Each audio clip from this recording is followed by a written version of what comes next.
RUU TNI, daftar 14 kementerian dan lembaga yang bisa dijabat prajurit TNI aktif.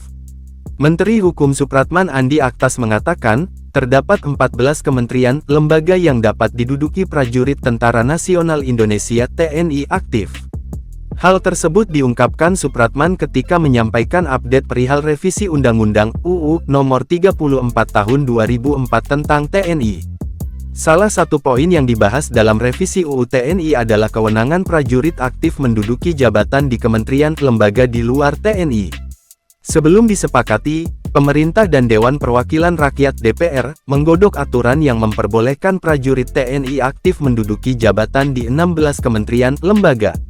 Berkurangnya jumlah lembaga yang diduduki prajurit TNI aktif terjadi setelah beberapa instansi disatukan maknanya dan dihapus dari daftar.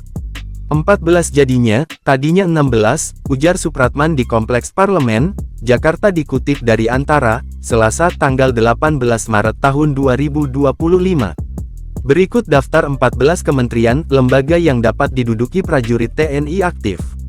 Koordinator Bidang Politik dan Keamanan Negara, Pertahanan Negara, Dewan Pertahanan Nasional. Kesekretariatan Negara yang menangani urusan Kesekretariatan Presiden dan Kesekretariatan Militer Presiden.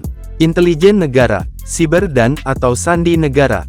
Lembaga Ketahanan Nasional, Search and Rescue, SAR Nasional. Narkotika Nasional, Pengelola Perbatasan, Penanggulangan Bencana, Penanggulangan Terorisme, Keamanan Laut, Kejaksaan Republik Indonesia, Mahkamah Agung.